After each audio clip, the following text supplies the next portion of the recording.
Good morning, everyone, and welcome to the PivotBoss pre-market video for Monday, November 17th, 2025. I am Frank Ochoa, aka PivotBoss. Happy Monday, everyone.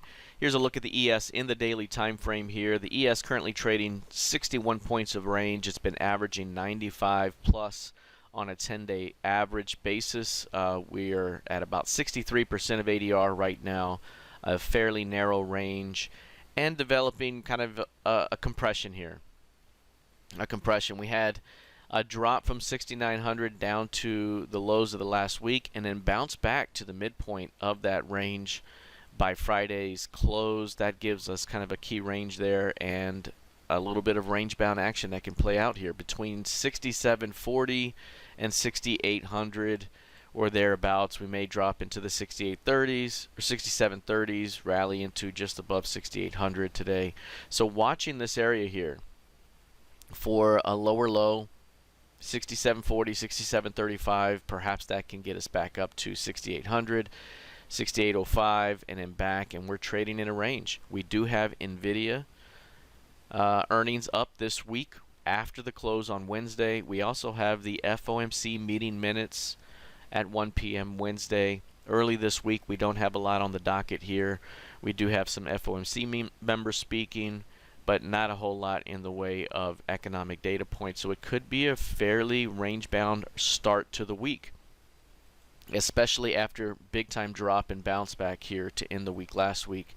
That could be the range. We could be inside this range Monday and Tuesday, and then Wednesday build out for some sort of late-day expansion that could build onto itself into the end of the week as well. So something to keep an eye on. But today, watch early overnight lows. There could be a fade back to today's midpoint, maybe back to today's high as a trading range develops to begin the week. Any failure to hold 67.35 or so, you really start to open up some downside into Friday's tail. All right, looking at the NQ, which is right here. You'll notice the NQ looking very similar to the ES. You had that late week sell-off, found the low, and bounced back on a Friday. You got all the way back to the midpoint by Friday morning, and that gave us a new key range. So you could be looking at kind of this high, that low, like the ES here, and that midpoint as the new key range, and we're right at the center of that range right now, 65% of ADR. And like the ES, approaching the overnight lows here. On an intraday basis, we kind of have a strong early low to begin, a little push up to the highs, pulling back, and right now we're kind of here. So if we test into that low, that could provide a bounce back up as an expanding or trading range style development plays out today. Could be mostly digestive again. Keep an eye on 25K. A push into tonight's or the overnight lows here, 25,000 could provide a bounce back up. 25.4 on the high end could be seen, and then back into the range for a completion of the trading range day today. Now, again, from a broader perspective, we've definitely seen some weakness off the FOMC key level. We've seen a series of lower highs and lower lows. We're approaching that big Friday meltdown low. That could still be the low ahead. We could drop a little bit below that level and then maybe bounce it back up. But we're still in the overall uptrending market. NVIDIA could save all butts on Wednesday afternoon, especially after this recent pullback. Do we make the next rotation up, or is this going to be the beginning of a broader pullback? Are we to see the previous quarter's midpoint up ahead, or perhaps even lower? So continuing to watch how this market behaves heading into NVIDIA's earnings. All right, looking at crude oil. Right now, crude oil is showing a little bit of strength here. We've noted that after weakness, we've been seeing some pretty big bounce backs lately, especially after this recent rally. We now have a new key range here. This is a nice development at the center of that key range, building some energy. We could be looking at the next developing opportunity up ahead, especially if we get one more rotation down. Do we drop one more time into 54K here or something into 54 to 56? That could provide a tremendous opportunity back to 60 and perhaps even higher. 66 up ahead would be value by way of year-to-date VWAP. You also have a falling 200-day moving average at around 64.35. So again, still in the range here, still building back and forth. We could see more chop back and forth as we've seen, and continue to let it build out here ahead of the next move. Avoid the chop in the middle. Once we see the move, once we test an edge, it could provide a tremendous opportunity up ahead. All right, looking at gold futures. Gold right here, kind of a break-even day at the moment. You could see a narrow range kind of developing here, just 63% of ADR heading into the RTH Open. That's following a 200% of ADR day here, so that's a huge spike. Inside day compression, and really once we have that big high in and we have this big low in, that's the trading range right now, 4,400 to 3,900, and we can trade anywhere inside the boundaries of that range right now. We could even drop a little bit below it and still be a buying opportunity. That's the range. We could be anywhere in here right now with the ability to push to the upside down the road. So as of right now, showing a little bit of weakness here, kind of some compression. We could continue to see a little bit of a compression.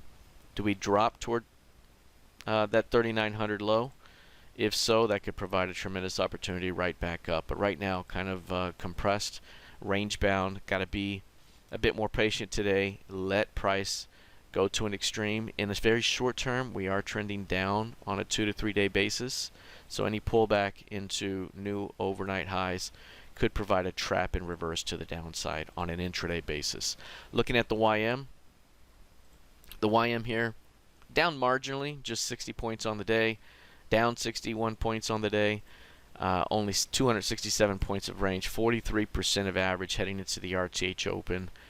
Inside day, higher high rejection and back down.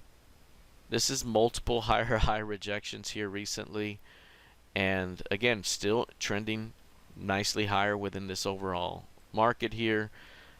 Not as much exposure to that, the multiple bubbles kind of popping at least modestly at the moment. Quantum, be it space, nuclear, AI, crypto, all these different markets pulling back, but the YM holding in there, just on a new high, just as of last Wednesday.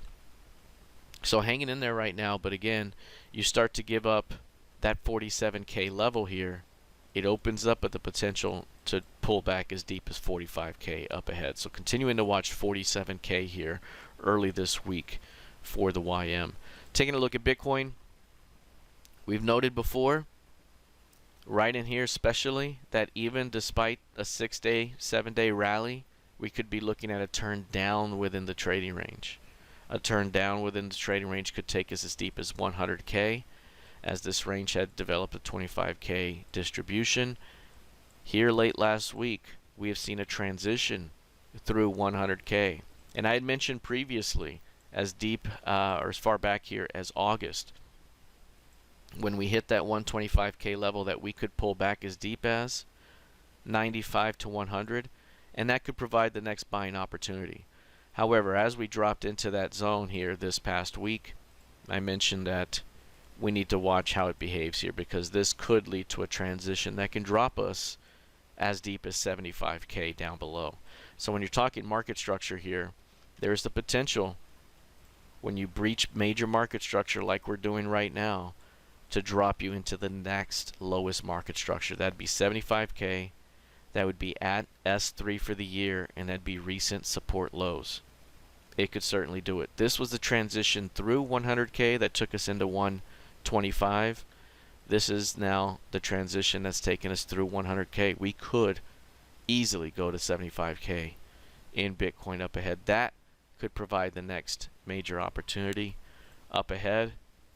But right now, got to continue to see how it plays out here as it trends lower. Any pullback into 100K could be sold for a continuation down right now, as this market remains in a downtrending mode as of right now. Looking at ETH, Ether, very similar. We called this right there in our trading room the potential blow off top. Look right there, looked like it could be the highs. We gave it an additional rotation to see could it get through that 48, and it just couldn't. We called it done, with the potential to rotate as deep as 3,000 to 3,200, because that's right where value is. That's right where market structure support is. We've seen this thing rotate down, but if this thing breaks 2,900 now, 750 market structure distributions would take you to 2,150 and as deep as 1,400 on the next rotations down. So 2,900 big time level here. We could bounce back and still be a selling opportunity as this thing remains in a downtrend as well. Currently trading below year-to-date VWAP and right at the 200-day moving average. Big time zone here to watch to see how it plays out moving forward. Do we get a continuation into the end of the year, or is Q4 telling us what it is already, an inverted checkmark quarter with a shot to see lower lows? All right, let's take a look. Oh, that's it. That's it for now. We'll see how this plays out here heading into the new week of trading. NVIDIA earnings due up. We have FOMC meeting minutes the same day.